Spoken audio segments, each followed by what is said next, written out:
Great Ideas is a program devoted to uncovering the meaning of the ideas we all use every day of our lives. In the period to follow, Dr. Mortimer J. Adler will undertake to discuss some aspect of a basic idea. Dr. Adler. Welcome to another discussion of the great ideas. Today, we're going to consider the great idea of truth.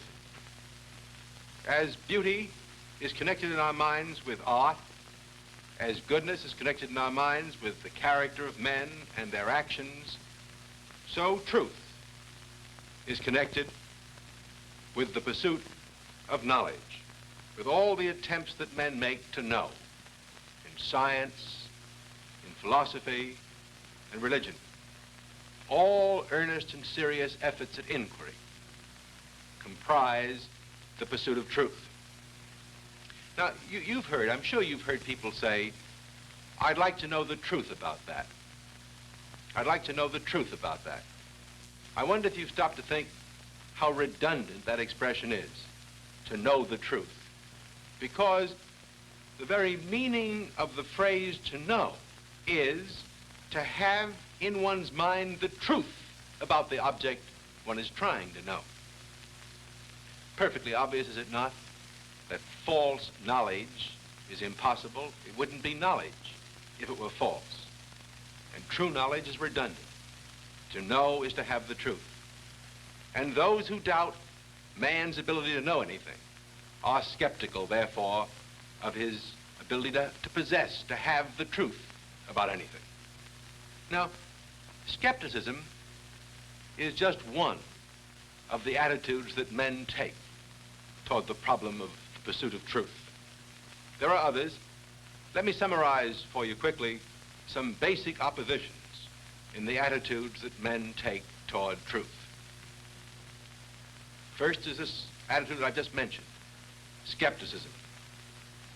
The skeptic thinks that there is nothing true or false, or that everything is equally true and false, and that we're unable to know what is true or what is false, that we simply don't have knowledge or don't possess the truth. Now, the opposite here is taken, the opposite position is taken by those who think that men can inquire and can succeed in inquiry and can come to have some grasp on the truth about things. For example, let me read you what Freud says against the skeptic. He speaks of the skeptic, or skeptics, as nihilists. Nihilists who say that there is no such thing as truth, or that it is only the product of our own needs and desires.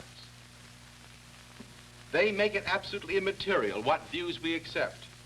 All of them are equally true or false, and no one has the right to accuse anyone else of error. Now then Freud comments on this. He says, if it were really a matter of indifference, what we believe, then we might just as well build our bridges of cardboard as of stone, or inject 1/10 of a gram of morphia into a patient instead of 100th, or take tear gas as a narcotic instead of ether. But the intellectual anarchists themselves, and here he's calling the skeptic an intellectual anarchist, but the intellectual anarchists themselves would strongly repudiate any such practical applications of their theory. Now, another attitude toward the truth is relativism. And according to this view, some things that are true for you are false for me, and what may be true for me is false for you, and what was once true in some other period of history or in some other culture is no longer true. Now, against this position of the relativity of truth to individuals or cultures, there is the opposite view that truth is objective, not subjective and relative, that it's absolute and immutable, always and everywhere the same for all men. Then there's the pragmatic attitude toward truth, which says that truth consists in those ideas of ours or those thoughts of ours which bear practical fruit in action. That truth consists in the things which work. Truth is what works in the way of our thinking. And as against this emphasis on action and practical results as the measure of truth, there are those who say that such practical verification and action or experience is not needed at all for man's having a grasp of the truth. Now, the problems raised by these basic oppositions that I've just summarized for you are in one way easy and in one way hard. There are two distinct questions here that are often confused. One is the question, what is truth? A question that calls for the definition of truth. And the other question is a question, listen to the difference, not what is truth, but what is true in a particular case. It is a question that calls upon us to say whether this statement is true or that statement is false, and to state the criteria or the standards by which we judge that a given statement is either true or false. Now, the easy question, or at least the easier question of the two, is the question, what is truth? This is the question, supposedly, that Pontius Pilate asked and wouldn't wait for an answer. But if he had wished to, he could have waited because he wouldn't have had to wait too long. Of a hard question, the much harder question is the other question, namely, what is true? And how, the question which involves us in saying how we can judge that something is true or false. I want to deal with this, the easier question first, the question of defining truth, the question, what is the truth, or what is truth itself?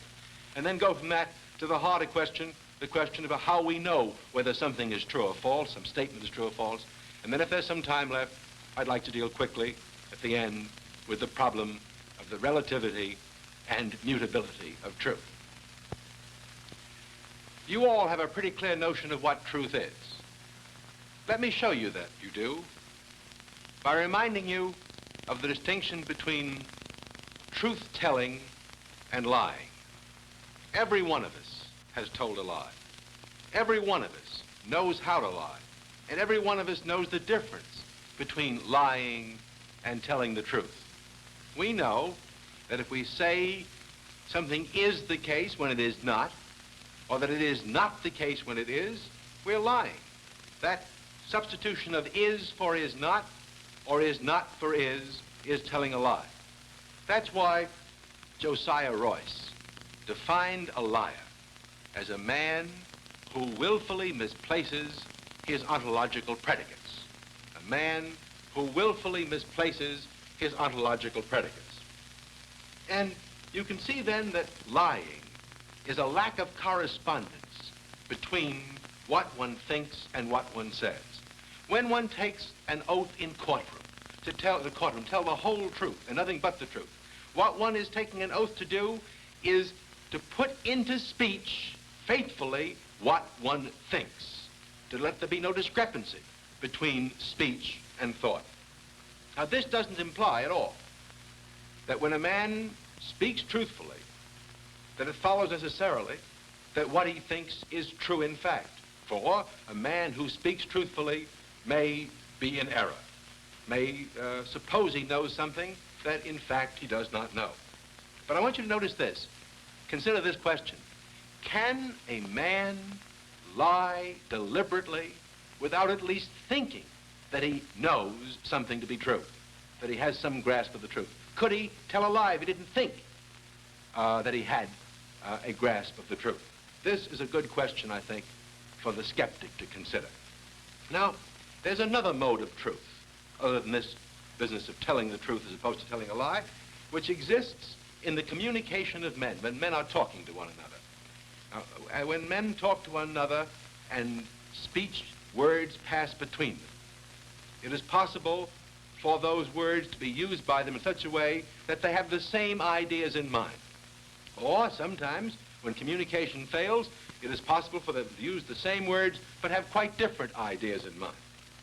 Now, we say that the truth lies between them. There's a truth of understanding or a truth in communication when using words brings their minds in correspondence to one another. When there is a correspondence through the language they use of what one man thinks with what another man thinks, then there is truth in communication. Notice here again, there is a correspondence between one mind and another, as in the first case, there is a correspondence between what a man thinks and what a man says. And only if there is such a correspondence can you speak of there being truth in their communication. Now, these two considerations of truth-telling and truth in the communication between men bring us to the difficult question, prepare us in a way for defining what truth is in statements about the world. Truth in fact, when we make statements that something is or is not the case. And perhaps I ought to recapitulate what I've just said so that I can bring you up to this problem with the advantage of understanding the simple points we already seen together. Remember now, in telling the truth, in order to tell the truth, we must achieve a correspondence between our words, our speech, and our thought. We speak truthfully when our speech corresponds or conforms to what we think. And there is truth in communication between men when, using words, their minds, two minds correspond with one another. The ideas in one man's mind correspond to the ideas in the other. What remains then? What is the third and difficult case? It is the case in which there is a correspondence between the mind itself and reality, the world in which we live. And when there is this kind of correspondence between the mind and reality, then the mind has truth in it about the world it is trying to know or understand. Now, this definition of truth as correspondence between the mind and reality is, I think, one that is generally agreed upon in European thought. I'd like to read you a number of quotations from great authors in the ancient world, the medieval world, and the modern world to show you how they all are saying the same thing in defining truth as this kind of correspondence between the mind and reality. Let me begin with Plato. In some sense, the father, the forerunner of all the rest of European thought. Plato says, a false proposition, that is a false statement, is one which asserts the non-existence of things which are, or the existence of things which are not. And Aristotle amplifies that just a little. Listen carefully now to this next statement. Aristotle says, to say of what is that it is, or of what is not that it is not, is to speak the truth, or to think truly. Just as it is false to say of what is that it is not, or of what is not that it is. You see, that again, that goes back to that remark of Josiah Royce's, that a liar is a man who misplaces his ontological predicates. And Aquinas, with this background of Plato and Aristotle, in one single sentence says that truth in the human mind consists in the mind's conformity to reality, to that which is. And then later, in modern times, we have John Locke saying, though our words signify nothing but our ideas, yet being designed by them to signify things, the truth they contain will be only verbal when they stand for ideas in the mind that do not agree with the reality of things. And then, in our own century, American philosopher with the name of William James was very much concerned with the theory of truth. In fact, wrote a book called The Meaning of Truth, and is associated in all of our minds with having spent a good part of his life worrying about the whole problem of truth. James, and he, by the way, is a leading pragmatist who developed the pragmatic theory of truth.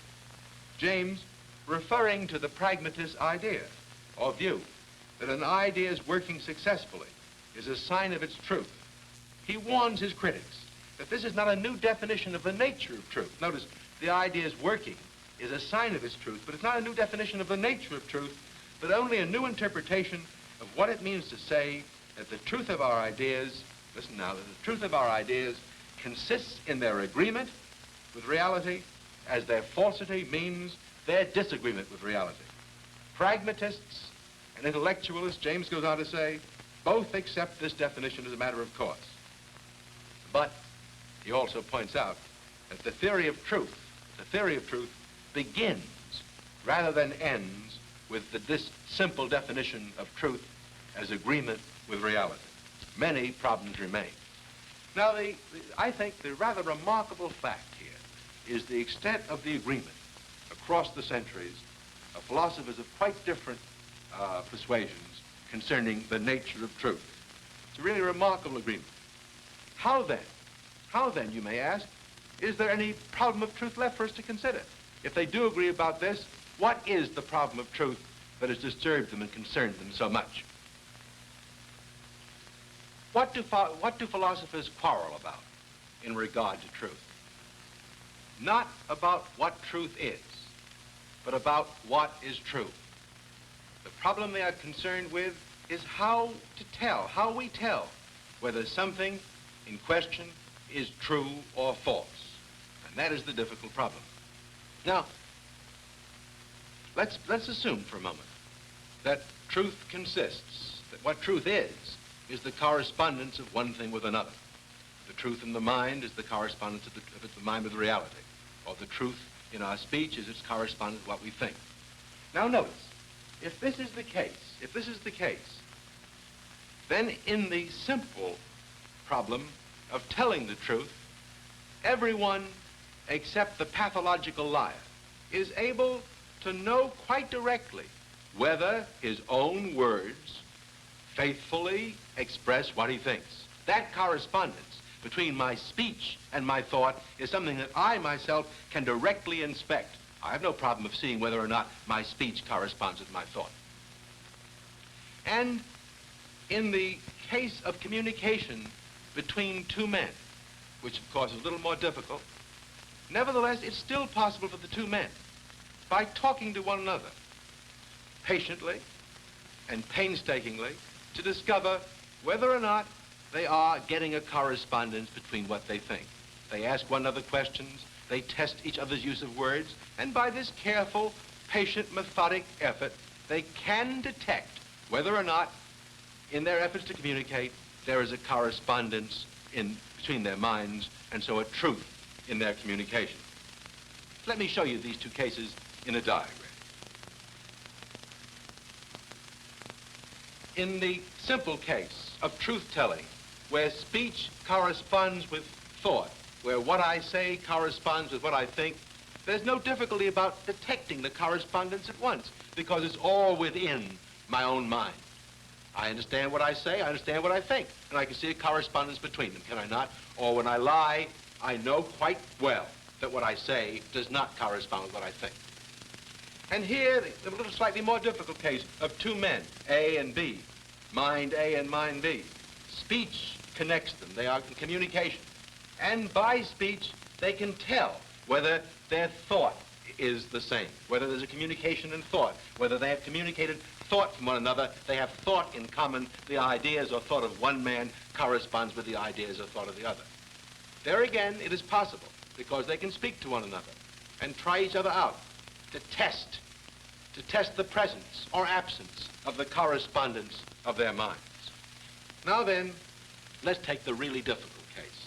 That difficult case is the case in which you ask, how do I test the correspondence between my own mind and reality, the world, to find out whether what I think is true? Let me show you why this is such a difficult case. Here we have the mind, and here we have reality. And the mind is trying to know reality. In the mind is thought. Reality consists of existences. And those existences are things to be apprehended or known. But the thought is that reality in my mind. That thought is the reality apprehended. I don't have in my mind two things, my thought and the object of my thought. Whatever is in my mind is in my mind. And when I I can't have no grasp of reality. I have no way of getting hold of reality except by knowing it. But then I can't test whether I know it or not by comparing what I know with what I'm trying to know. Don't you see that in this case, you can't make the comparison. There's no way of making a direct test between the two things that are supposed to correspond. Let me put it to you another way. I express my thought in statements or propositions. Reality consists of the facts about which I'm trying to make the propositions. And the propositions are true if they correspond with the facts. And the facts are the things to be known. See? The facts, not as known, but to be known. I should have written down. To be known. The propositions are the facts as I think I know them. Now, it isn't as if I had in one hand the propositions and in the other hand the facts and could look at them and say, oh, I see, my propositions can correspond to the facts, because I have no grasp of the facts except in my own propositions about them. Hence, I have no way of making a direct correspondence, a direct comparison between my propositions and the facts they are trying to state. So there is no direct or even indirect way of telling whether what I think, what I say, my propositions and judgments correspond with the way things are. And there's not even an indirect way of doing this because I can't ask reality questions. The way I can ask another man questions and find out whether what I think agrees with what he thinks, I can't ask reality questions because I can ask questions, but I can't get any answers. Reality won't speak back to me.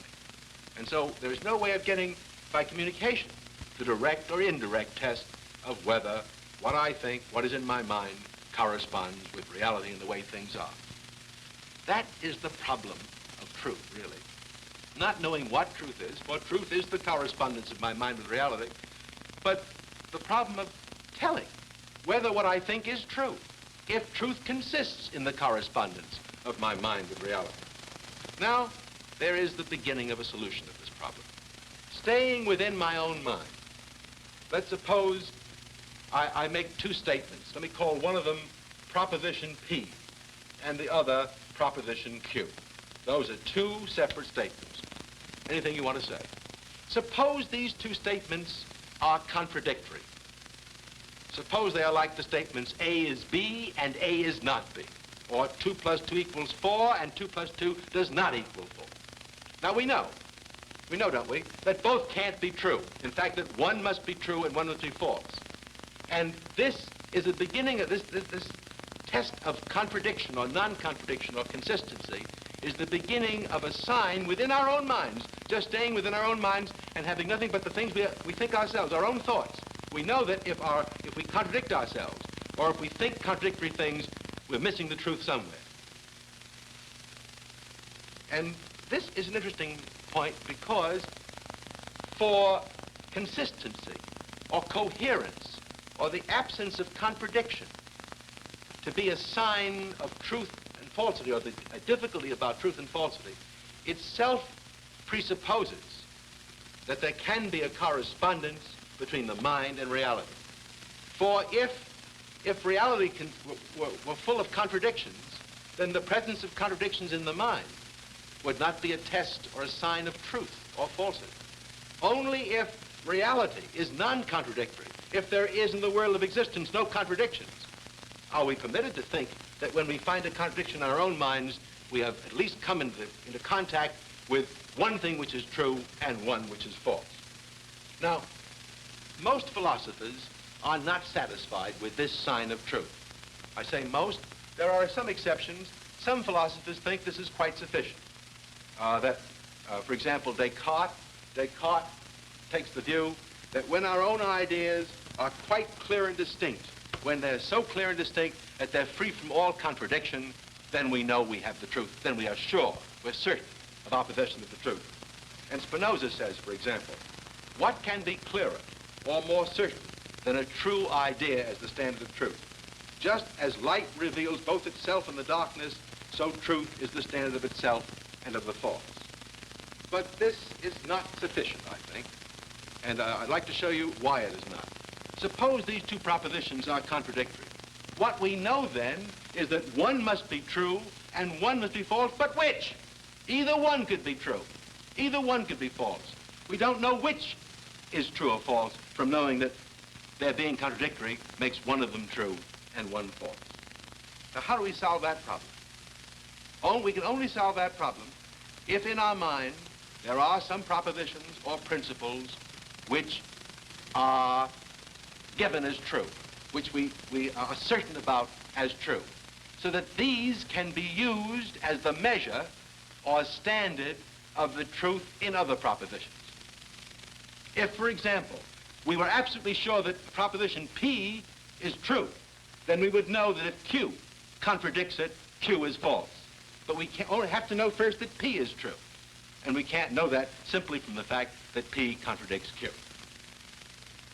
In other words, to solve this problem fully, we must have some assurance about certain propositions as true and use them to measure truth and falsity in others. Aristotle makes this point, I think, very clearly when he says the human mind uses two kinds of principles. There are the unquestionable truths of the understanding, which are axioms or self-evident truths, and there are the truths of perception, the truths whereby which we know, which we possess, when we perceive matters of fact, such as here is a piece of paper in my hand, or here's a book. I see a book. I observe a book. That's a matter of fact I can't have any doubt about. Just as the self-evident truth that the whole is greater than the part is the truth of my understanding about which I can have no doubt. Now, all that moderns have added to this is an elaborate, carefully worked out logic of the methods of empirical verification. But all the truth can be tested by finding whether or not anything else agrees with the facts we know by observation or agrees with the principles which are self-evident to our understanding. With these two at either extreme, we can tell whether anything else we think is true by seeing that it doesn't contradict this or this. I think if you will reflect about what I've put into this diagram, reflect a little about what it says, you will see that it begins to solve the problem of how we tell whether a given statement is true or false, in terms of the way that statement accords or disagrees with self-evident truths or truths of immediate perception of matters of fact. Now, I think the time is almost up, but I would like to spend a moment more on that very interesting problem about the mutability of truth. Is truth eternal, or does it change? Now, there's no question that men change their minds, that the human race in the course of centuries passes from knowledge to error in the opinions that it holds. But this is a change in the human mind and not a change in the truth or what is true. For example, the opinion that the earth was flat, if it ever was false, is always false. And the opposite opinion, that the earth in which we live is round, if it ever was true, is always true. The fact that men have changed their minds about whether the earth is flat or round doesn't make the truth of the matter itself change at all. But you may say to me, suppose the earth tomorrow or next year were to change its shape and suddenly become flat or oblong or something else. Wouldn't the proposition that the earth is round become false? No, because if I were careful, I would say from the beginning or until 1955 or in 1955, the earth was round. So that if in 1956 the earth changed its shape, the proposition still would be true because it would be always true that in 1955 the earth was round. Hence, I think it's fair to say that truth itself is immutable, even if we, as men, in our thinking, do not possess the truth immutably. That is all I think we can spend on this subject. Next time we shall consider another great idea and deal with some of the fundamental issues it raises. I hope you'll be with us again. Thank you very much.